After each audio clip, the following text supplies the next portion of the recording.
মতিউর রহমান নিজামী সাহেবকে ফাঁসানোর জন্য যে কত বড় ষড়যন্ত্র হয়েছে সেটা কিন্তু প্রমাণ করেছেন প্রসিকিউশনেরই একজন সাক্ষী অ্যাডভোকেট শামসুল হক নান্নু, যিনি আদালতে সাক্ষী দিয়ে মতিউর রহমান নিজামী সাহেবের বিরুদ্ধে অনেক কথা বলার চেষ্টা করেছেন।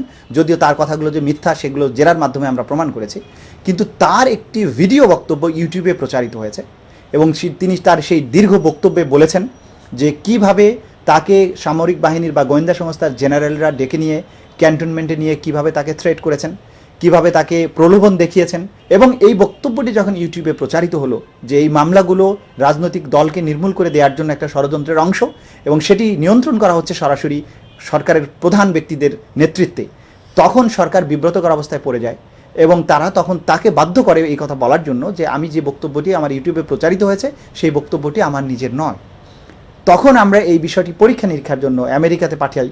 এখানে কণ্ঠস্বরের যে বিশেষজ্ঞ ক্যাপ্টেন জন পি স্ল্যাটার, তিনি এটার ব্যাপারে পরীক্ষা নিরীক্ষা করে একটা বিশেষজ্ঞ মতামত দিয়ে বললেন যে শামসুল হক নান্নু সাহেবের ইউটিউবে প্রচারিত বক্তব্যটি শামসুল হক নান্নুরই, এবং পরবর্তী সময়ে যে ভিডিও বক্তব্য তিনি বললেন যে আগের বক্তব্যটি আমার নয়, সেই বক্তব্যটিও নান্নুর এবং সেই বক্তব্যটি মিথ্যা, সেটিও তার কণ্ঠস্বর পরীক্ষা প্রমাণিত হয়েছে।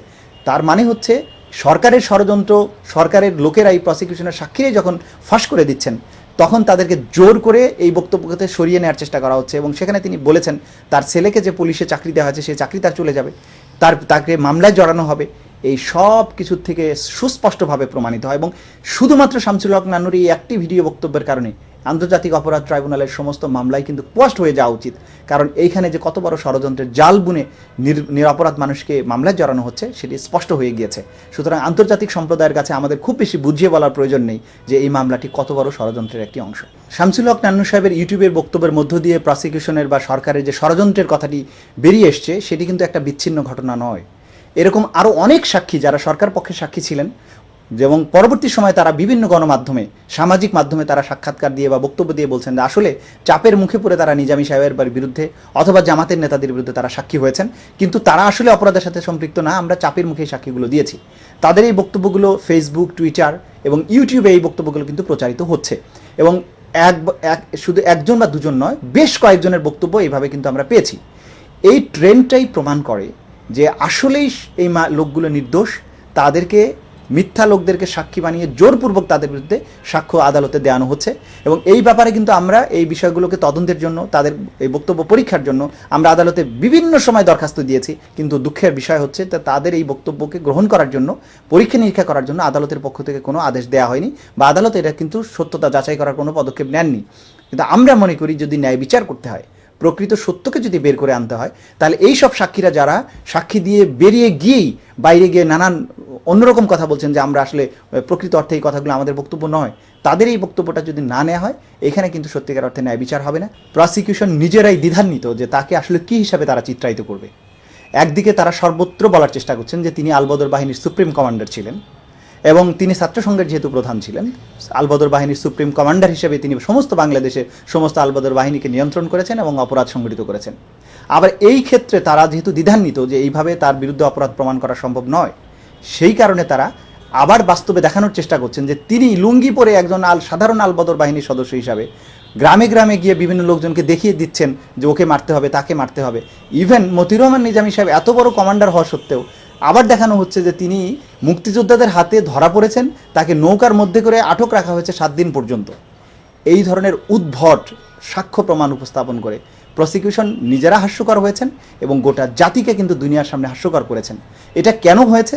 যে তারা জানেন যে নিজামী সাহেব অপরাধী নন, তাকে অপরাধী প্রমাণ করার জন্য একদিকে সুপিরিয়র রেসপন্সিবিলিটি দিতে পারলে খুব ভালো হয়, কিন্তু সেখানে যদি তারা ব্যর্থ হন সেই কারণে আবার চলে গেছেন গ্রামে লুঙ্গি পরা সাধারণ রাজাকারদের কাতারে তাকে নেওয়ার চেষ্টা করেছেন, যদি ওখানে কোনোভাবে কোনো কিছু প্রমাণ করা যায়। এটিকে তুলনা করা যেতে পারে এভাবে ওই মেষশাবক এবং নেকড়ের মতো, যে নেকড়ে যখন মেষশাবককে বলছে যে আমি তোকে খাবো, বলছে আমার তো কোনো দোষ নেই, আমি তো তোমার ভাটিতে আছি, আমি তো পানি ঘোলা করিনি, তখন বলা হচ্ছে নিশ্চয়ই তোর দাদা করেছে। তো তারা একদিকে সুপিরিয়র রেসপন্সিবিলিটি প্রমাণ করার চেষ্টা করছেন, যখন ব্যর্থ হচ্ছেন তখন বলছেন তাহলে তো নিশ্চয়ই তাহলে লুঙ্গি পরা রাজাকার হিসেবে তুমি অপরাধটা করেছো। এই জাতীয় হাস্যকর সাক্ষ্য প্রমাণ এবং উদ্ভট বৈপরীত্যের মধ্যে ভরা সাক্ষ্য প্রমাণ দিয়ে একটা ক্রিমিনাল কেসে কোনো মানুষকে কনভিক্ট করা যায় না, এবং এটা যে একটা মিথ্যা মামলা তার জ্বলন্ত প্রমাণ হতে পারে এই ধরনের দ্বৈত অবস্থানকে। 71 সালে সংগঠিত ঘটনার সাক্ষী হতে পারেন ওই সময় যারা রণাঙ্গনে সরাসরি সক্রিয় ছিলেন।